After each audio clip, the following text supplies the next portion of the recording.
We're live. Oh, you guys can like her, but hey, we're live. Yesterday's live beginning was the funniest live beginning of all time, by the way. You have to check it out. It really was. And I did keep it on for our listeners on TuneIn. I did keep the entire show. So yes, you get those treats every once in a while. That was really funny. Kevin was about to say something, and I said, and Kevin's like, and I also must say, and I'm like, and you shouldn't talk because we are live now. And he said nothing. It was great. It was good. Yeah, so we're just having a little discussion on Kate Bush briefly. For those of you who don't know Kate Bush, she was Lady Gaga for us in the 80s. She was Tori Amos before Tori Amos. Yeah, she was definitely the inspiration for Tori Amos, who was Tori Amos was the inspiration for Lady Gaga. Yeah, Kate Bush is lost on me. I couldn't name you a song. Wuthering Heights. Has a good, huh? Wuthering Heights. Don't know it. Now, you guys are Prague fans, but and Kate Bush is definitely Prague, no question about it. See, that's where I differ. I think she's more, except for the Prague people never think she's female alternative singer-songwriter. All right, yeah, I guess. I mean, Wuthering Heights, the first song she did was that album came out when she was discovered by David Gilmour. Oh, yeah, that's right, David Gilmour. Of Pink Floyd. Yeah. The first song she did that was big was called Wuthering Heights, which was on an album that she put out when she was 17. Mm-hmm. And she has always been terrified of flying and traveling in general, so she's never really toured. No. But she just came out with a live album which she did in England, of course, where she lives. And she's up there now in years. I mean, I don't know what she is. She's probably she's in her 50s. Yeah, 50s, mid 50s or early 50s. Well, then I'm up there too. What are you getting at? What I'm saying is, Russ. No, the Prague fans never, are unwilling to accept mainly women in me. Now there's different kinds I don't know about that. Give me a Prague band that you think is female driven. Well, I don't know a female Prague band. but here's the thing: play like a sample of this Wuthering Heights song, because I don't know if I know it, but I can tell you if I think it's Prague. All right, let me see if I have it. I can do that. Yeah, no, Wuthering Heights is not any song, just any song of hers. Wuthering Heights is kind of Prague. I'm gonna do this. We never do this on the show. Really quickly, we're gonna do this here because I do think this is worth the time here. Is Kate Bush? All right, so I'm gonna add this song. She's 58 years old. Okay, thanks.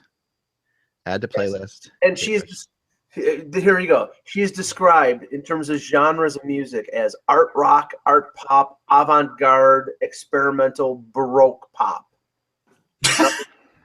If it ain't baroque, don't fix it. As they always say.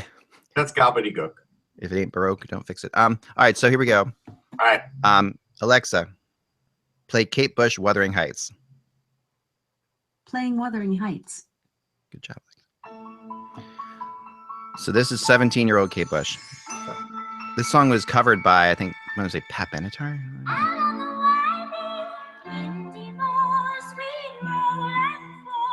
Now, I got introduced to this by the same person who introduced me to King Crimson at the same time.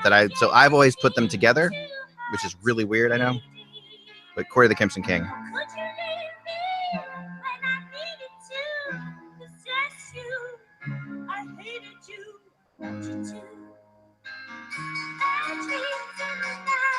Okay, I can tell you my answer.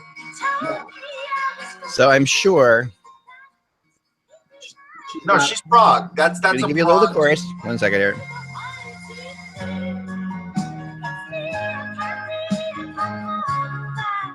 So that's a Prague song. It is. It's a really cool song. And Prague rock song. I think it's okay. I'm not. I mean, the only thing that's Prague about it is like anything Genesis or Yes, it's the lyrics are always derived from like mythology or things of that nature. I'm not even going by the lyrics. I'm going by song way the drums are, the way the guitar is. Well, in about 3 hours, I'm going to be rehearsing over in that side with my band of my. That is a Prague song. That is my. All right, and I'm going to be with one of the a Prague legend basically is my guitarist Brett Cull, who was in the Prague band Ekelin, which is a big band. Okay. You know Ekelin? I've heard of them. Okay, so they were on Sony Records, and they toured around with I think I'm going to say Dream Theater or Dream Academy. Theater, yeah. Dream Theater. Okay. And anyway, and we have this discussion all the time about what's prog and what's not prog, because he was in a prog band and was subject to all the prog message boards and people determining that this is prog or that's not prog enough, or if you're not, if something doesn't have enough weird key signatures, it's not prog. If it's not 20 minutes long, it's not prog. Well, all these things. No, that's not true. That's bullshit. Yeah, but there's a lot of people, you know, who feel that way about what progressive music is. To me, it was music that didn't follow like your standard verse chorus type thing. Correct. And also had a certain like element of classical music to it. That's what progressive is. Yeah, I mean, look, I'm not a musician. I read a little bit of music, so I'm just going with the feel of it from listening to tons of prog rock over the years, and that has the feel of it. Yeah, it does have the feel of it. And that's why when I was turned on to it with Court of the Crimson King, which is not a very proggy sounding record, honestly, either. No. But it is, there's no question that King Crimson is a progressive. Oh, yeah, I mean, it broke all the rules.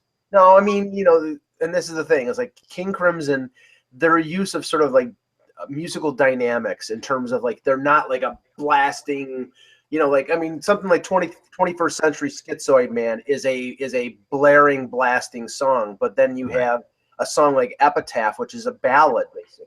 Right. And she has screaming songs. Now she's a woman, and that is definitely, when you have a female voice doing that, it gets people, grates people the wrong way. Some prog. I like female singers. I am not a person who says you can't have a female prog rock singer or an all-female prog rock band. All right, how about Renaissance? Is Evanescence a prog rock band? I mean, I would not call Evanescence a prog rock band. They had a very proggy song. Yes. That was popular. But I would call Renaissance a prog rock band. Now they were led by like Annie Haslam, who was. I don't know Renaissance. You don't know Renaissance? I've heard of Renaissance. Oh man, Russ, there's something you should listen to. Go down that rabbit hole. You will love them. Okay, I'll check it out. Annie lives in the area too. She's from England. But how about Fairport Convention? She's from England, but she lives in Cherry Hill. Is that what you're saying? No, she lives near me now. Actually. Oh, okay. But she was from England. How about Fairport Convention? You know Fairport Convention? I don't. Richard Thompson. I know. Richard Thompson was, and Sandy Denny, who passed away, was the singer of Fairport Convention. And that's another Fairport Convention and Renaissance I saw together when I was a kid at like the TLA or someplace like that. Okay. See, with me with progressive, it's like I'm a big fan of what you would consider classic progressive, and the new generation. Like, there's very few, like Dream Theater, Porcupine Tree. There's there's another couple that are pretty decent. But that, I mean, Marillion, when Marillion had a good run, they were progressive. I guess Muse is considered progressive. I don't think Muse is. Muse is a big Canadian thing. I don't think Muse is. I've heard Muse. I'm not a big fan. I get why people like them, but I don't think they're progressive rock. I don't. But I consider Rush progressive. I mean, Rush definitely is. See, I don't.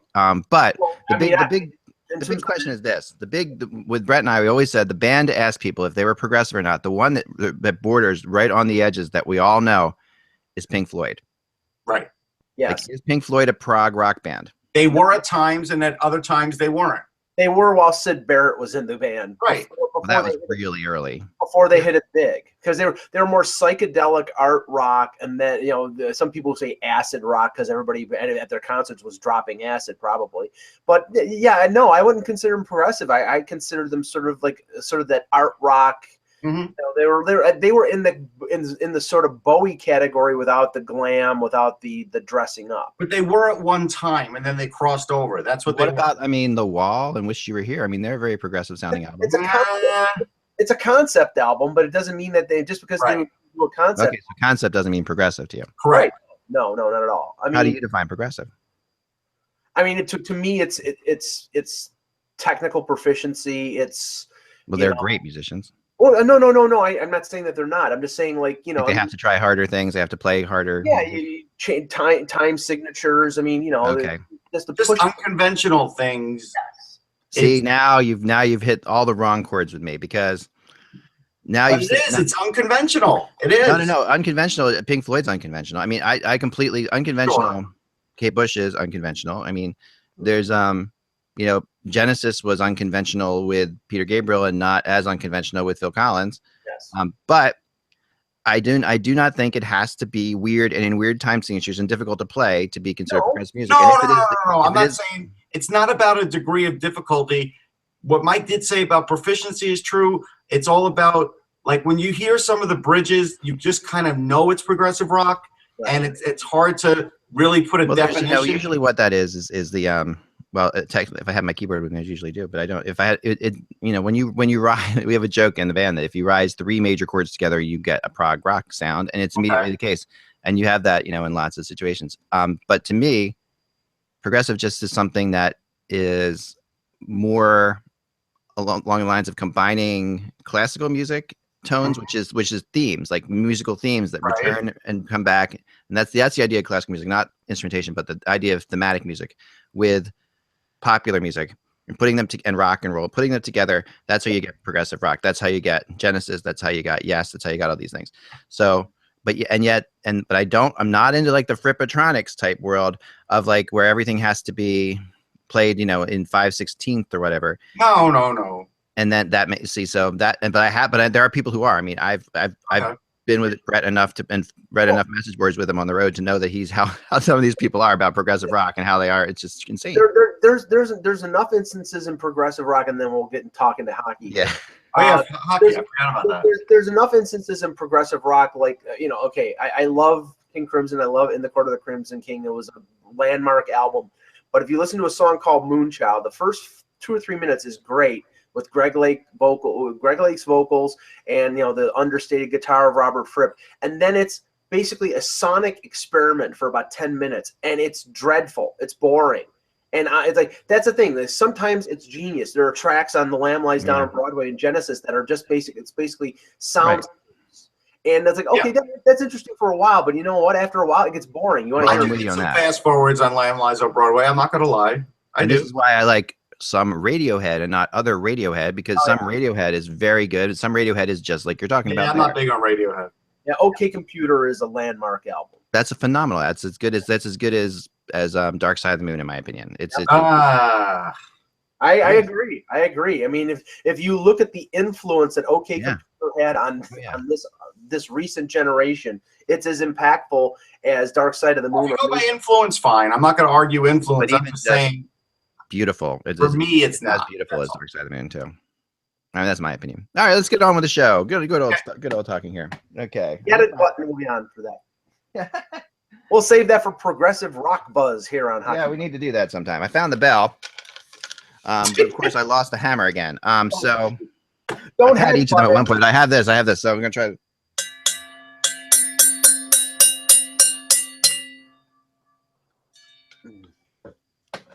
All right. Hello, Hockey World. It's Thursday, December 15th, 2016. I'm Michael Agello. I'm Russ Cohen from Sportsology. And I am Eklund, and you're watching and listening to, or both if you're in some places, the Hockey BuzzCast on HockeyBuzz.com. This is the podcast that comes to you every Monday through Friday at this time to fill you in on the comings and goings in the hockey world, so you don't have to pay attention. And unless you stayed up very late last night, you would not have seen the Flyers extend their streak to 10 games, which is equivalent to the streak they had in 1985. And I have to say, I've seen, no, it's not equivalent to that. Well, that was 35 games unbeaten. No, not the 80. No, that was 80. That was 80. In 85, they had a 13 game. They had a 13 game winning streak. They had a 13 game winning streak. 13 game winning streak. This is the second longest to that. It's second, but it's not equivalent to that. Right, it's not equivalent to it, but it's yeah. Okay, gotcha. At this point, it's less than or equal to that. With that, so because that's where it is. And it's funny because we have all seen every year somebody goes on a 10 game winning streak in the NHL. It happens every year. Somebody does, maybe 2 teams sometimes. And we all watch them very carefully. And I've watched this, and I as a Flyers fan, which I am, you guys know I grew up a Flyers fan. It may come to surprise you to hear me say that this is the weakest 10 game winning streak I've ever seen. I mean, it's one of them. And I'm not trying to say that as any knock on the Flyers at all. It is about winning games. Like this is no different than how when they were very good a couple years ago, but they lost all these games by 1 goal. That was terrible. This is incredible to actually find ways to win, which they've done through a very busy schedule and in different ways, like they did last night. Last night it really felt like they ran into a team that's just had such terrible luck in Colorado. Oh, it's more than that. It was more than that, but the Avalanche towards the end of that game did not look like a team that should be in the lottery. I mean, that last 10 minutes of that game, that team showed how good they can be. They were flying around. They were for a couple of minutes in a game though. Like here, oh, I know. Here was my marker on that game. The goal that Roman Lubimov scored was ridiculous in the sense that there was a puck hanging around in the crease area. You could have counted to like 3 Mississippi. He saw it, and he actually did a slap shot on it. It's maybe the closest slap shot I've seen in a game, like close, meaning close to the goalie, in a very long time. And he should never have been able to wind up like that. But there is absolutely no defense for on that team, and for most of that game, there wasn't. Yeah. I have the benefit of I have recently seen the Colorado Avalanche play in Toronto, and this was on the weekend when after Varlamov and Pickard had been bombed for 10 goals against Montreal. And if it wasn't for Varlamov was in blue tights and a red cape. He had 51 saves against Toronto, and that was the only reason that they won the game. Their defense is abysmal. When you have Eric Johnson, but he's hurt right now. Tyson Barrie is their de facto number 1. And when you're picking up guys off the scrap heap like Patrick Wierkosh and Eric Jelena, you're in deep trouble. They do have top-end talent. I love McKinnon. He's a great player. I think Matt Duchene is a great player. But there's not enough of that to overcompensate for their defense being dreadful. And there's probably not enough defense from their forwards either. That was something else that I noticed. Like that Braden Shen goal is as easy a goal as you're going to get, Eck. All he had to do was get one step and ahead of steam, and nobody touched him, and the goalie totally misplayed it in the sense that he knew you could have guessed where Braden Shen was going with that puck, and he didn't track it well. No, you're right. I mean, I completely – and it's funny because the Flyers have had – a couple goals like that. I mean, Raffle scored a goal like that the other day. Shen scored a goal like that as well against Detroit. Pretty much the same goal. And for whatever reason, that is something in the NHL that I've noticed. And I'm going to draw this to the fact that we have a lot of offensive-minded defensemen in the league right now. That this is a play that you can take advantage of if you're a speedy player, because these offensive-minded defenders aren't willing to do what it has to take to stop that play. Because if you're gonna go down the boards and fly in front of the net, you have to make that player pay for trying to do that. Like you cannot let that player do what Raffle and Shen have been able to do now in 2 games to win these games with the Flyers. It's crazy. There is the risk. There is when you become a mostly offensive league like it has become, right? That is one of the byproducts. Like I was watching the Phantoms last night and Josh Hosang, and Dan would be interested to know, he probably knows already, that Hosang was on the penalty kill, but not once did he exhibit any defensive play on the penalty kill. He didn't really go in the corners. He just kept looking for that pass that he could turn into an offensive play rather than actually play some defense on the penalty kill. And I think now that's what's happening on defense in the NHL. You don't have as much play in the corners. You don't have as many guys trying to slow anybody down because they know they're going to get a penalty. So now that play does open up. Yeah, that's a great point. And here's an indication. What's your point? Well, no, I was adding your accentuating part of it was very good. That's all. Here's an indication of why the Colorado Avalanche are where they are right now. Other than picks in the top 2, Landeskog and McKinnon, they are getting and we can't make judgments on the 2015 or 2016 prospects. Rantanen looks like he's going to be a good. He looked good last night. But if you're gonna go from 2010 all the way to 2014, Connor Bleakley no longer in the organization, first round pick. Joey Hishin.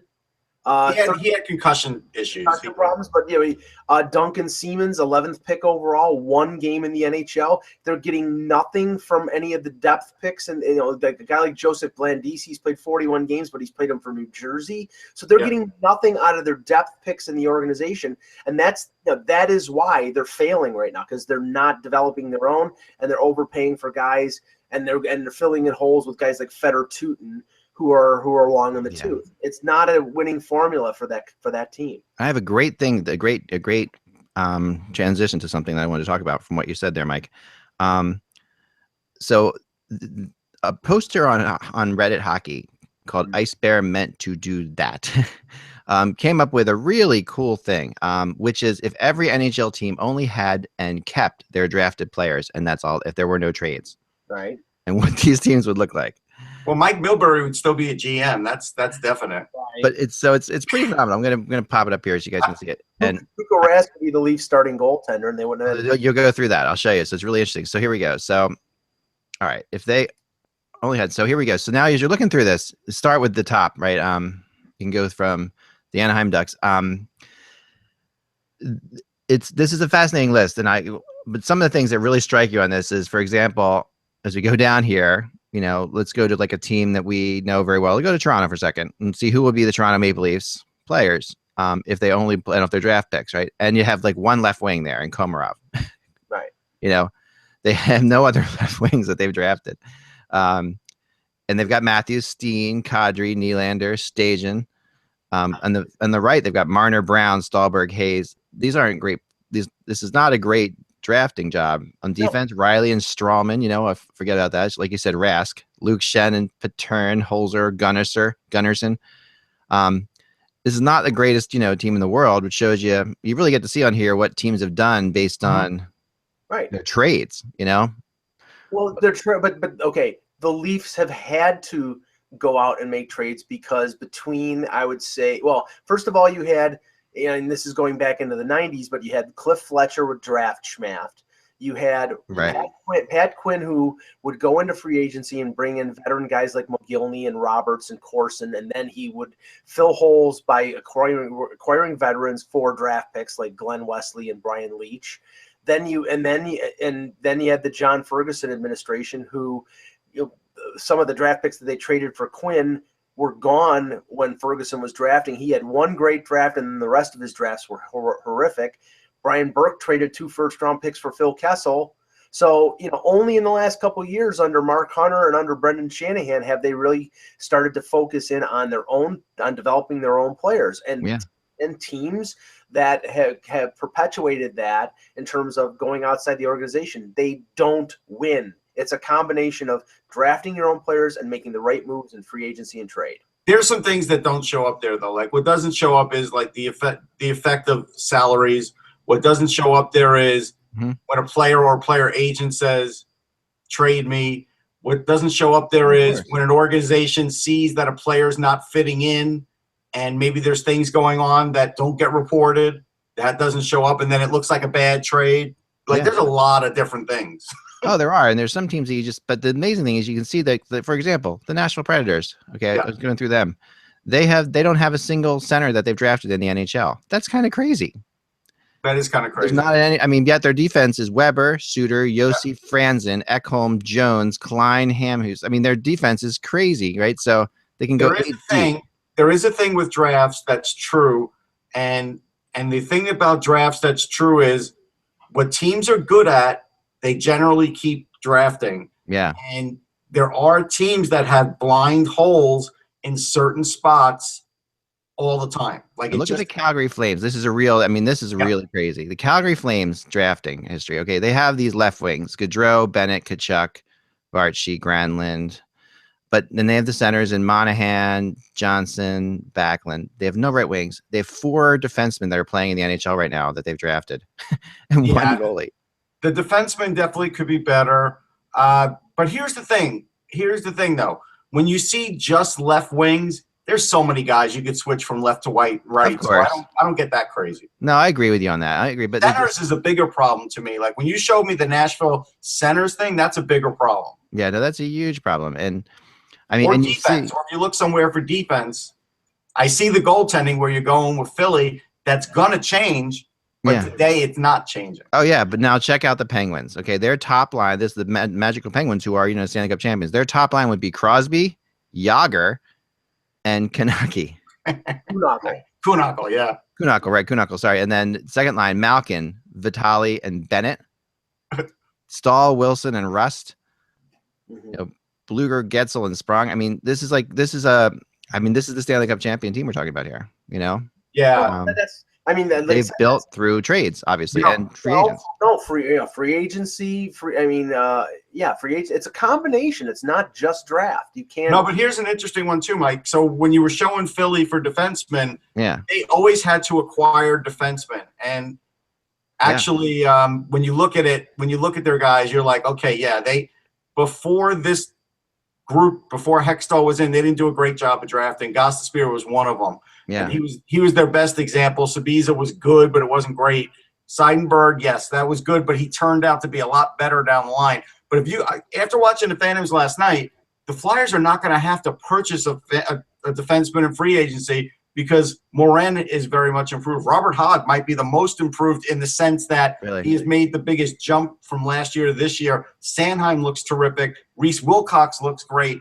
I mean, that's 4 guys right there. So when they get thrown into the system, you start losing some of your high-cost guys. That's going to be a way the Flyers can sort of balance the books. Plus, they have goalies. Carter Hart just made the World Junior team for Canada. So it does show you the difference and the change. It really does. I mean, you see it clear. You see it clear as day. And I mean, the fact is, right now the Flyers have the top scoring defense in the NHL by quite a bit. Their defense is just killing it. And then you have all those players you're talking about that aren't even there yet. So, I mean, they're talking about a team that really had no.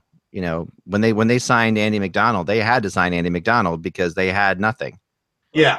So we should make a transition when you're ready into analytics, because there's been some gentle moving away from analytics in the last couple of days in the NHL. Wow, I don't know if you've noticed or not. I have not noticed. I sensed something was wrong.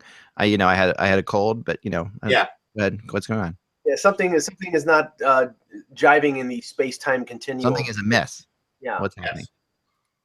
Well, okay. I mean, to me, it stems from everything that's going on in Florida, because I think that this is sending signals throughout the league. I mean, especially the fact that it appears to be just a big morass, a big mess in Florida. And the thing that came out yesterday, maybe we'll go into that a little bit because it's not exactly on the analytics page, but the whole Dale Talon situation in Florida. Yeah, we'll do that after. Right, but the John Chaika, the GM of the Arizona Coyotes, was on Hockey Central this afternoon and was talking about Lawson Krause, who they picked up from Florida in a trade.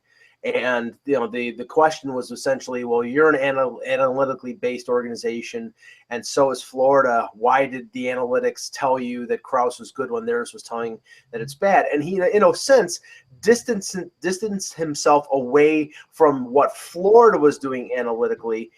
Now, I don't know if that's just like their different philosophies, or the fact that teams are starting to get a little bit scared of putting their neck out there and basing transactions on analytics, because if you do and the player is a failure, then analytics is a failure. Right. And he actually, if I'm right, Mike, he say, well, I'm not even sure about the analytics all the time for these kinds of things. He said something like that.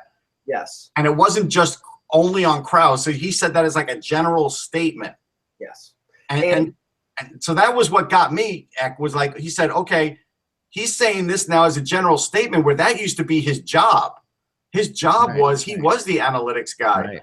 And so, but now he's a GM, right? So now he's realizing, I think, as a GM, okay, there is a fine line between analytics and everything else. And then Mike can tell you about a tweet that was sent.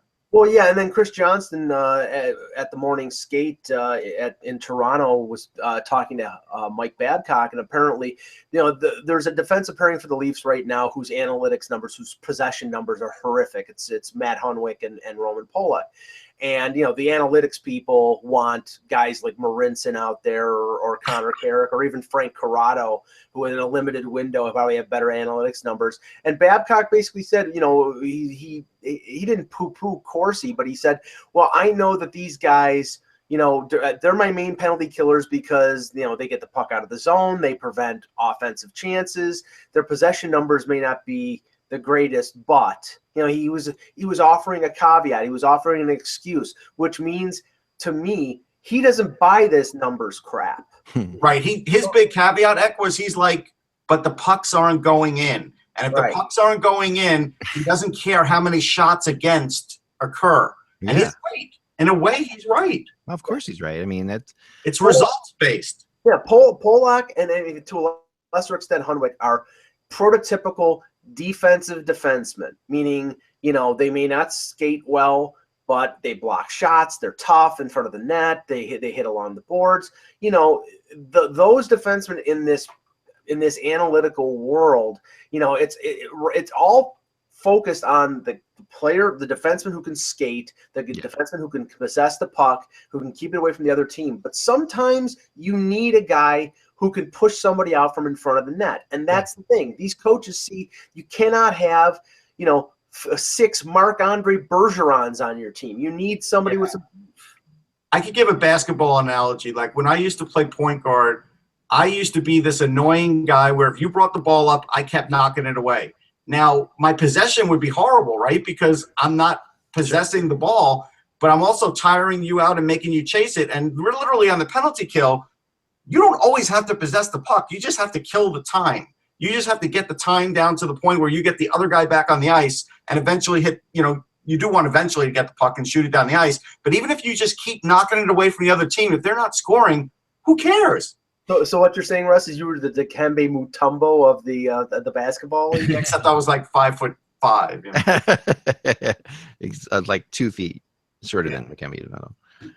And that's where they get crazy with the analytics a little bit. And now since Florida, now and Chaika was a great one to sort of see this interview, and then now that the realization is, okay, we will look at the analytics, but Chaika, when talking about Lawson Krause, didn't talk about his statistics or analytics because he's only got 3 goals. He talked about his 6'4" frame, the fact that he's 215 pounds and he's fast, and we know he can play defense. And that's what he's talking about, which in the end of the day, that's what they were looking for in a player. They weren't looking for the analytics of that player. Yeah. I mean, that is really, I mean, it's funny because you want to like, I mean, I'm not an analytics person, but I love statistics. Sure. But I don't think that I do believe in hockey people. Like at the end of the day, I really believe in hockey people. I believe in Dale Talon. And I've said this all along. Like, I think I believed in Dale Talon when he was in Chicago, and I thought he got screwed there. I believe in, you know, there's other guys like that I, you know, really that are hockey people that I just trust hockey people. There's an instinct to having watched the game as long as they have to knowing where a player can go and how good a player is beyond any statistic, right? So. Well, the thing is that Florida story that came out, Darren Drager reported yesterday that that Talon was basically back in day-to-day control of the organization, and the CEO of the Panthers came out. I think his name was Caldwell. Came out and said, well, and Vinny Viola came out and said, well, he's always been in control. Yeah, no, that was going to. You knew that was going to be that. You knew that was going to be that because that's been their thing, right? That has been their thing all along. You knew. And you know what? I don't know how many different ways you could say bull crap, but that's bull crap because you're telling me that Dale Talon would have made some of the trade, the Erica Branson deal? I don't think so. Yeah, I mean, I don't think he would have made half the deals that this group that took over for him, including Tom Rowe. Yeah. That they would have made those deals. No way. That team has taken a dramatic step backward. They were one of the more encouraging franchises the last couple of years, and the moves that they've made, not all of them were bad, but you have to look through almost 30 games of the season and look at the way that team is playing and say they weren't constructive. I mean, here's my big thing, Eck, and then you could tell me about, you know a lot about the inner workings for Florida, but I don't know. It's going to be hard for Tom Rowe to get on the same page with Dale Talon. For obvious reasons, because he took over his job. No, I mean, it's like a circle of life thing. Can Dale Talon fire him? You know, it's like if he's the general manager. I mean, I wish I knew more about what I know about the Florida inner workings of the Florida organization is that no one seems to know what the hell is going on because I've talked to so many people who've told me different things, people that I trust, you know, and then when someone you trust tells you something that seems completely different, like, I was told, and I went on this show, we talked about that Dale Talon was going to still be in charge, and that this was a matter of him not wanting to do some of the business things that hockey people don't like to do, and he was going to travel more and do more scouting, which he loves to do, things like that. But we didn't see him in Philly. Like, he hasn't Right, been right, and he hasn't been traveling. And then the person who told me that, I was later told, was also not really doing much anymore as well. So that Right. was so that Dale Talon was definitely being pushed aside, and it was like Chicago, even though they swore to me it wasn't. But the person who swore to me it wasn't was a person who apparently was kind of on the outs at the time as well. So, I mean, the whole thing is very confusing, and then I know some people there got fired. There were really good people who were just baffled by the whole thing. And now apparently, I mean, this was mentioned on Hockey Central this afternoon, was the fact that now, Talon is considered the contact person for other general managers in the league, whereas before he may not have been. He wasn't before, and so that's strange too, because if I know anything about Dale Talon, it's like he's doing this because it's his job, right? He has to do this. He's being paid by them. He's got a contract with them, and unless they fire him, he's not, or he has a better opportunity somewhere, he's not going to go somewhere else, But the whole thing, and if you connect the three things together, Arizona, the comments of Babcock, and Florida, teams are running for cover when it comes to analytics right now, because the numbers are not bearing out in terms of wins on the ice. Sometimes possession numbers for winning teams suck. Sometimes they're great. It's not. We cover a sport where guys take shots with 30 seconds left from the point that go through 16 different legs and sticks. And sometimes they go wide. Sometimes they hit the post. Sometimes they go into a goalie's glove. Sometimes they deflect and go back into your own goal. We talk about, there are so many variables in this sport. It's not like baseball where you have a pitcher and a catcher and everything is pretty much pristine. There's not a bunch of people running between the pitcher and the batter every time you throw the ball. Like, wow, it's just the pitcher's throwing straight, the batter's hitting the ball straight. That's an analytical thing you can judge. In this case, there's so much that can happen between the time a shot leaves the stick and the time it gets to a goalie that, and what I think is kind of unfair about this, and, I'm just listening to you guys who I know you and really did a good job explaining this, because I was been working on the rumor chart, to be honest, so I wasn't even paying attention to the analytics, this whole analytics soap opera. But I think, and I tried to say this before, as a person who doesn't like analytics, I think now they're getting slammed too much. I think the idea of analytics is somewhere in the middle. Yes, it always has been in the middle. And what happened before is, they were everything, and that was terrible because they're just a tool. And now, they're terrible. They're still just a tool. They've never changed what they are. No, that's true. But it's the public perception. And now the public perception has really taken a big hit. But the thing about Florida is, and they probably didn't envision this, they didn't really put a bullseye on their back when they said, hey, 3 years, we're going to win the cup. I mean, for someone like me, I was like a little taken aback. But that didn't do it. This whole move and everything else has done that. Yeah, what they did was they got rid of two very respected hockey people that hockey players listen to.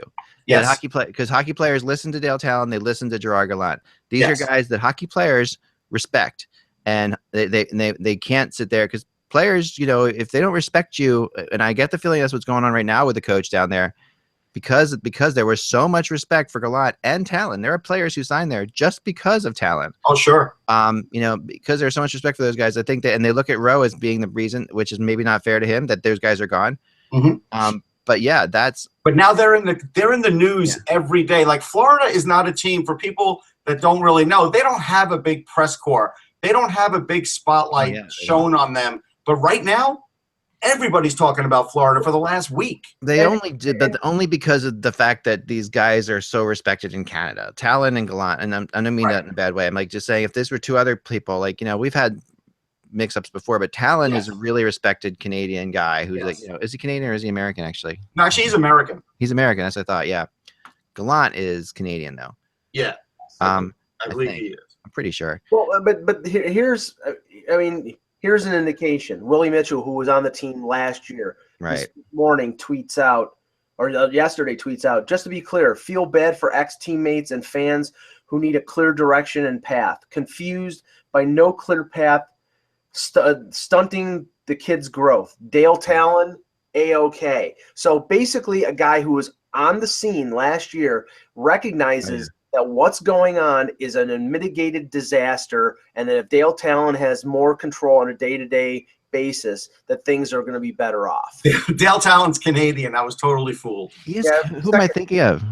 I don't know.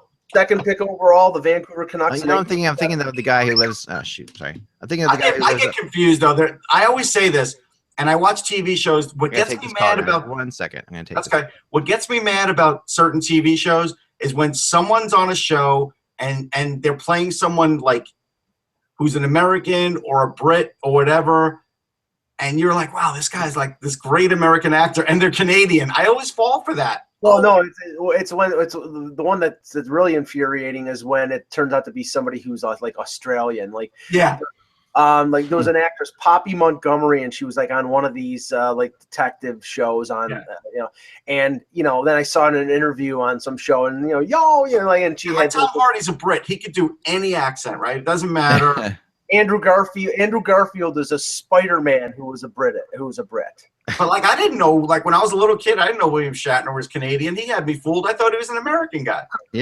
Christian Bale was British, and he was Batman. So it's like I'm not shocked that I got that wrong about that. No, I'm not. I you know why I got it wrong is because I connect him with that group of Americans that there is a group of American GMs, and he's not one of those. So anyway, Talon. This is a lot's been talked about that the same exact thing happened in Chicago with Talon. And I will never forget, and you were there too, Russ, covering the 2010 Stanley Cup Final, which is the year after Talon had been removed from there. And I've never seen, for a GM being not there for an entire year, so many players thanking him when they won the Stanley Cup. True. It was astonishing. It was like, okay, here's it just that Talon was still their guy. Mm-hmm. And the difference in Chicago was, and they did the same kind of thing, believe it or not. They brought in the same kind of people. But Chicago just had so much talent, that talented artists that they were further along when they moved talent out, where Florida was still a couple years from being there when they moved talent out. But if you wait long enough, you can move. Talent's a team builder. You don't really necessarily need him once you've built the team. But the difference is that Talon built the team, and then Stan Bowman took it and maybe tweaked it a little bit, added one piece here or there, sort of like what Brian Burke did in Anaheim. But what Florida did was they changed in a major direction. They changed 2/3 of their defense. And Russ, one of the things I think is a contributing factor is the fact that they locked up everybody. They locked up Smith, Barkov, Huberdeau. Right, because their belief was this is our core to win the Stanley Cup. Right. And now we don't know that. Right, and now if they need to make moves, it's going to be tougher to move these guys because they're on long-term deals. But the thing is, and it's psychological, there always is a little bit of complacency. Once you sign that big long-term deal and you got the big long money and you're locked in, it's understandable. It's natural for it to be a little, just to sit back and rest a little bit and mentally. And you know what? They're all doing it at the same time because there just doesn't seem to be any fire there right now. Right. I mean, and look, I mean, we've done this, and everybody's done this sort of second guessing a lot, like the talent stuff in Chicago, like Rick Dudley in Tampa, right? I mean, there are always GMs that sort of leave their mark. If you go baseball, Owen Renaya's mark on the Mets is still huge. Right. Dudley's American. Yes. That's what I'm just saying, but so it's Dudley that you're thinking, okay. I was confusing them for a second there. Oh, yes. Is Dudley American, Mike? I don't think so. I think he's I don't know. Ray Shiro's American. Yes, I know Ray Shiro's an American. We know that. I know Lombardi's American. Dean Lombardi is an American. I know Boyle's American. I'm pretty sure Rick Dudley is from the Toronto area. But is he? But the point is, remember, like with Tampa, he did a lot of those key Tampa things. But I've always put him and Talon together in a lot of ways. They are very similar, and they're very much hockey people. That's the guy, and that's the end of the day. I like hockey people, like really solid hockey people. Yeah, Rick Dudley's from Toronto. So. Damn you, Rick Dudley! I want to thank my neighbors who came by during that. Why I had to, the dog was going crazy. I thought someone was trying to break into the house, so I went upstairs for a second, and our neighbors brought us some Christmas cookies. So that's really nice.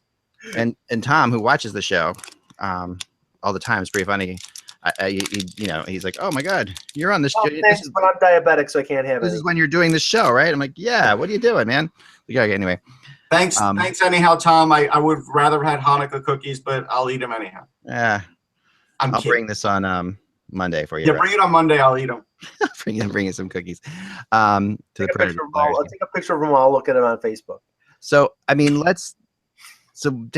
this is so like I was going to finish my thought on Talon for a second. Yeah. He's given the job back. Okay, I'm not going to say he's a spiteful man at all, and because he's definitely a professional, but at the same time, this is not a great spot for him. Like he's now building a team. Like this is as if you went and bought a house with your wife. She divorced you, married somebody else, and then brought you back into the house you originally bought, and says, hey, we can be my husband after all. I think Talon's got like he's got to be once bit, twice shy on this thing. It's like the movie The Money Pit. And as he talks to GMs, and he is the point person. I don't know that I'd want him to be the point person for my organization right now. I honestly think he's giving cover to the organization, and that's what's going on right now. He's taking the flag. He's under contract. He's being paid, and I think they basically went and told him, okay, you're still employed by us. We're taking a hit because our group has dropped the ball. I don't buy that, right? I'll tell you why. And I see that. I see where you're going with it, but Dale Talon won't do that. Yeah, it wouldn't shock me. It wouldn't shock me. If he's been giving it back, he's been giving it back with some kind of assurances. I'm telling you that right now. Yeah, but he's not going to fire the coach tomorrow either. No, they're not going to fire the coach. But they said to him, it's like I really have control of this. Yeah, and he made sure. But the cover story, which is laughable, is apparently Viola came out and said, "Oh, he's always been in day-to-day control." Yeah. Well, that was their. That's a corporate answer. That was their MO from the beginning. They formed a committee. They were a team by committee, and Talon was one of the people on the committee. Now it sounds like they're less of a committee, and Talon's taking it over. Right. Which is really, when you have a person like Dale Talon, you don't want a committee. You don't want too many cooks in the kitchen. You want to have Dale. When you have Dale Talon, you use Dale Talon for what he is. But here's the problem, though. So they were playing the same group of players. Forget about what they used to have, because Talon knows they're gone. He doesn't care anymore, right?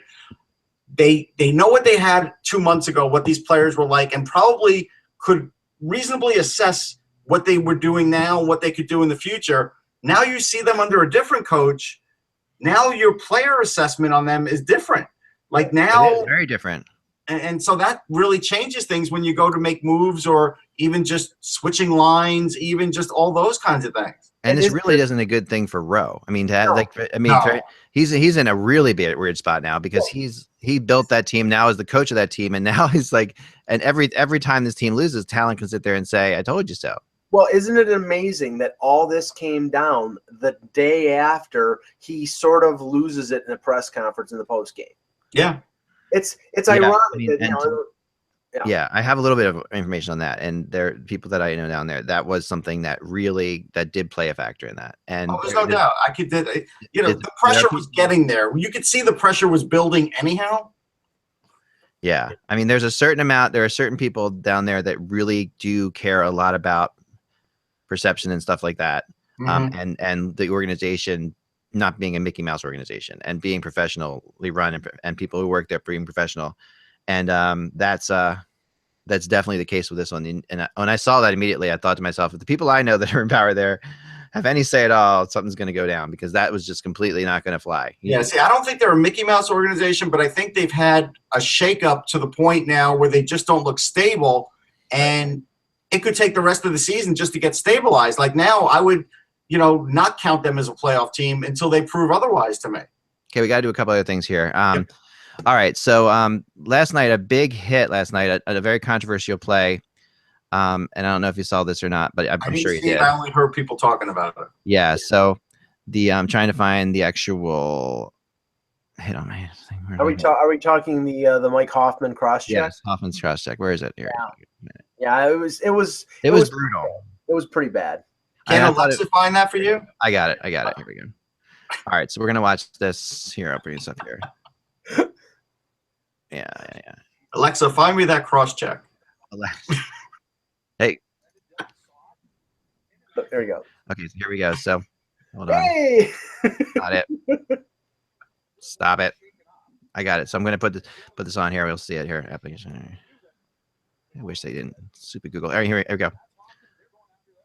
All right, so we're gonna go back. Here's the end. So there's the hit. Okay. Ooh. right there. It is pretty bad, and you know, I'm really surprised. This is the second time Couture has had a really bad hit in the last couple of years. Yeah. Oh yeah. And this was just.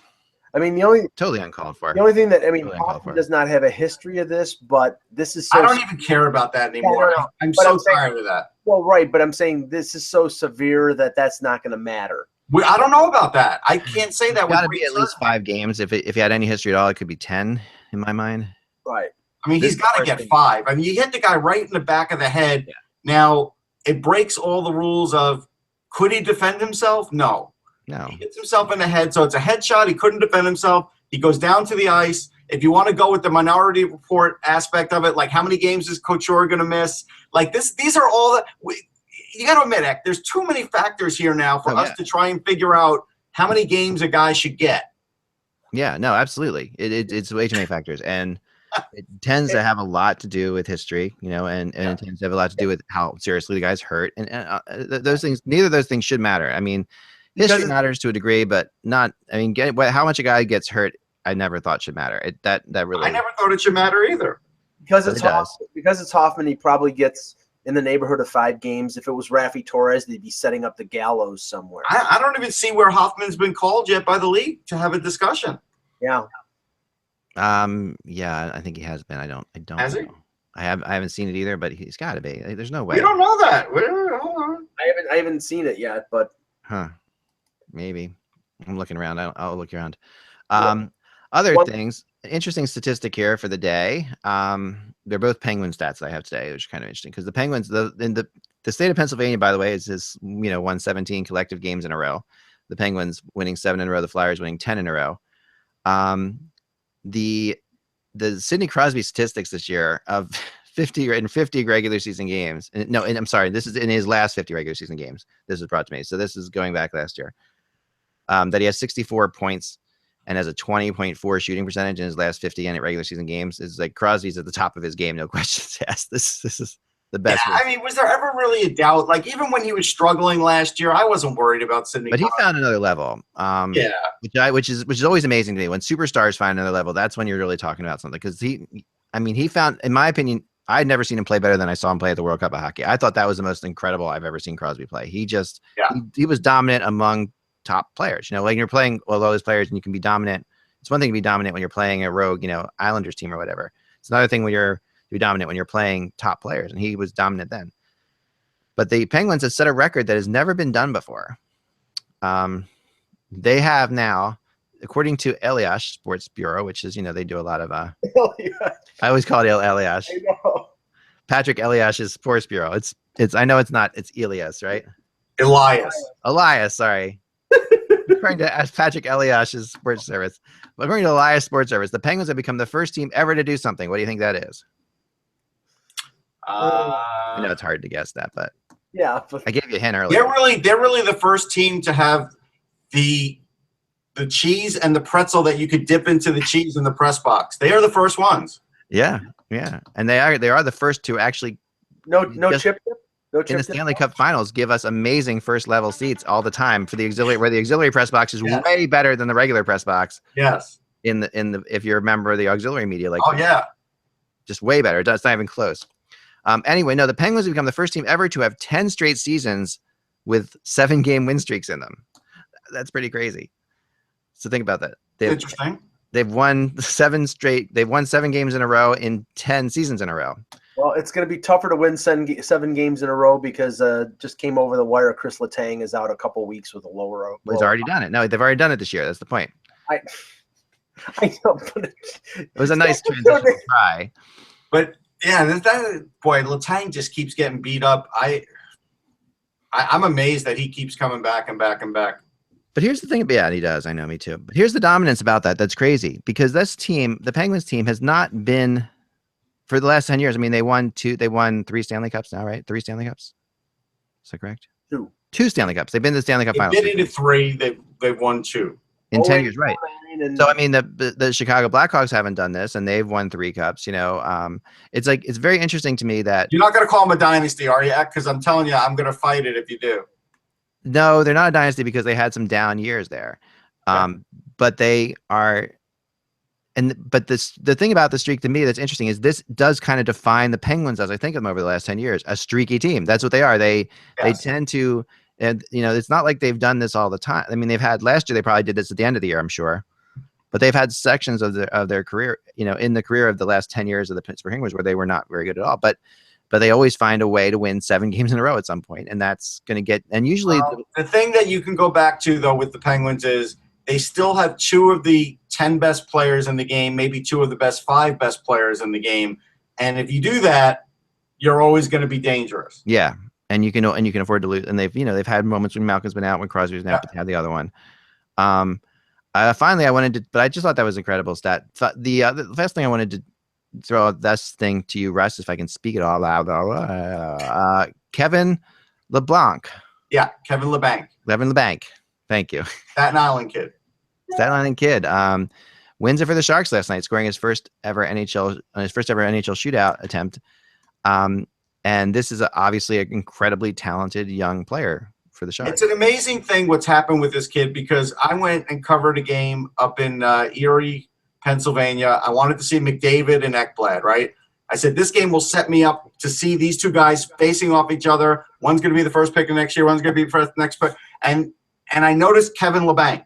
And so I told the Barry guy, hey, get me Kevin LeBanc too. And I interviewed this kid. And I was impressed with the fact that how under the radar he was and how just down to earth he was. And he knew he had even been involved with the U.S. system to some degree, and I didn't really know about him. And so I watched him, right? He gets drafted. He probably gets drafted later than he should.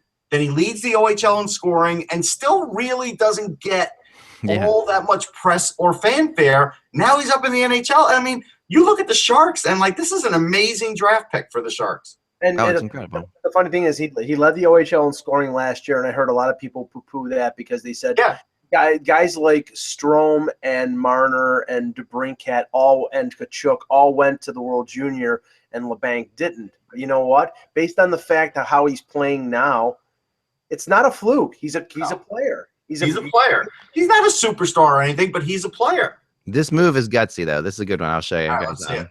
So this is a really fun, for a rookie, this is first ever penalty shot / whatever you want to call it, shootout goal. So watch this move.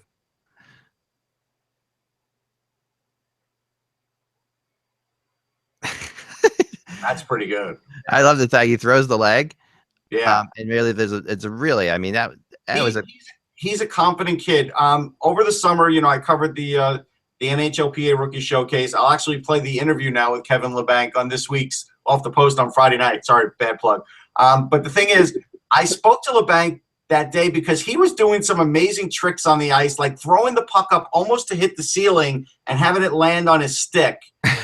and I'm like, do you practice this? Is this something? And he goes, yeah, a little bit. But, you take these things for granted, how amazing some of these guys' eye-hand coordination is. And that was something that really caught my eye because it was at Ryerson University, and he is throwing the puck almost to hit the ceiling, and he had it land on his stick. And I'm like, this is a reason why this guy does score goals, and the stick and puck control is everything. That's somebody who spent a lot of time practicing. Somebody who can do that. I mean, that takes a lot, that some skills you'll see players do once in a while like that are just, guys who just spent hours and hours and hours and hours by themselves working on things like that. And just, it's an incredible little under the radar thing for a team that went to the Stanley Cup Finals last year, and that doesn't need a lot more depth, but they are getting it from him. The contribution that he's making right now sort of makes up for the waste that Michael Bodker has been. I think, what has he got? 1 goal, Russ? Yeah, I think so. $4 million a year for 4 years. He went in Arizona, got traded to Colorado, big free agent signing, significant money, and he has done absolutely nothing in San Jose. Yeah, the 171st overall pick in the draft, and even Jimmy Vesey's brother Nolan was in the 6th round of that draft. You're not going to find any other 6th rounders from that draft playing in the NHL. Radul Fazliv scored. He scored last night. He's in that 6th round. But this guy's in the NHL now. It's unbelievable. And he led the OHL in scoring. I mean, like you're talking about, Yes. that's like a crazy thing. I mean, the good comparison, Russ, is Connor Brown. Connor Brown is a 6th round pick, led the OHL in scoring, and now he's not going to be a superstar player in the league, but he's going to be a good, competent player. So, way to go for San Jose. And finally, I had to thank somebody for this to send it in Reddit just now. I saw somebody sent me this. We appreciate it. Whenever you have, send to Ekland@hockeybuzz.com. The Kyle Opozo slightly getting happier as his career goes on picture. This is incredible. Here it is. So ready? These are all the Opozo pictures as time's gone on. You can see slowly. Well, because that last picture is he knows he's a free agent at the end of the year, so he's getting the hell out of Long Island or getting the hell off of Brooklyn. No, that last picture is in the Buffalo. last one is when he got big money.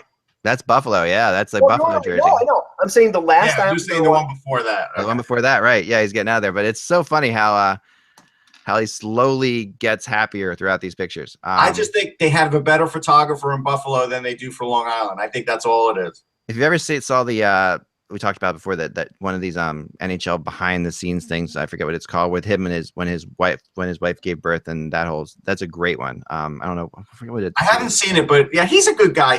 Really good guy. And he is a guy that got pigeonholed on the island. Just the same way Braden Shen before this last week was getting pigeonholed again in Philly. There were some guys, they could score 60, 65 points, and the fan base will say, yeah, it's a bad 60 points. It is. Right. Well, that's ridiculous, as we know. But all right, guys, we'll be back again tomorrow. Roughly same bad time, same bad channel. Remember, boy, oh boy, oh boy. So I have to tell you. So I'm sorry, I'm so tired because I was out last night throwing water on the rink. In my attempt to get that going, and I'm still, as we speak right now, slowly trickling water onto the rink so that my hoses don't freeze. That's the worst thing in the world. Like, I got up the middle of the night last night, and I'm like, oh gosh, it's 10 degrees outside. I got to go outside, and this is the perfect time to do it. I go outside and realize that I've got a 200-foot hose that is frozen. See, they don't have a guy like this. They have groundskeeper Willie on The Simpsons, but they need like an ice rink Eck on The Simpsons. I know they do. So then it was me trying to get the hose unfrozen, which is fun. But I got that done, and then slowly but surely, Does anybody in your house care? Oh yeah, no, do they? No, because like I said to you guys, what's going to happen is this: I am going to do this all day today. I'm going to do it all day tomorrow, and then Friday night's going to come, and I'm going to be like, "Hey guys, let's go skating," and they'll be like, that's all right, never mind." So that's what will happen, and I will just look dejected in the corner until maybe my wife will say, "Hey, Dad worked really hard on that." Does your wife skate? Oh yeah. Okay. Yeah, so she'll actually do it. She'll go out. She'll come out out of pity for you. Out of pity, she'll skate with me for a while. But you have to do it slowly and like. All right, so here's the thing, Ek. Before we go, like back in the roller skating days, they would have that. You'd be out there skating for 10 minutes, and then it would be couples only, right? And then they would put on a song. I got to tell you, one time, this is how old I am. It's sad. They actually put Siberian Khatru on at the roller rink. But anyhow, whoa. Yeah. But was somebody really stoned, and they was running them. It had to be. But anyhow, so this is it. So you and your wife are out there. Nobody else cares. You've got the lights going. The big giant dice. The big giant dice you throw out. Remember that? What is the song going for the couple skate? For us, it would be "Heaven" by Bryan Adams. I would say. That's a good song. It's fine. That's a perfect roller skating couples only song, though. I'm trying to think of a good one, like from my, that one, or like "Forever Young," Yeah. Yeah, maybe that. That'd be good. No, I think so. We'll see. But the problem is this: I was so disappointed. When I looked at the weather yesterday, when I started doing this, I'm like, you know what? It's going to be really cold for like 6 days in a row, and that's great. And now it's going to be raining in like 56 on Sunday. Yeah, it's going to be 61 degrees on Saturday. I know. So my whole motivation is, so now am I going to go through the whole thing again where I try to shield the rain from the rink and kill myself? Oh, yes. All to possibly have ice skating on Christmas morning, which is what everybody wants around here. Let nature. What I would do is I would wrap the top of the rink in cellophane so that the rain will just simply bounce off of it. I've tried that. Embrace the global warming. Did you try it with Glad Wrap? Did you use Glad Wrap? I'll buy myself a 60 by 40 foot tarp, and I'll screw it to some 2x4s, and I'll try my best to fight those elements again. And what'll happen is I'll block, instead of blocking the water off like you should be, so the water rolls off the side, which I will try to do. I'll angle one side up and I'll bring it down like this. Instead, what'll happen is all the water will be just funneled into the middle, which will drop to the rink. The middle of the tarp will drop to the rink and melt the entire thing. Yeah, this is the problem. You're a math guy, but now you're mixing math and science. That's a problem. Yeah, and the fact that you just can't defeat, and this would all be fixed by simply quitting, moving someplace Mother colder. Nature's undefeated, man. Moving someplace colder. Yeah, you just can't beat it. You can't beat her. She's a bitch. Anyway, we'll talk to you later. Without the buzz, it's just hockey. See you soon.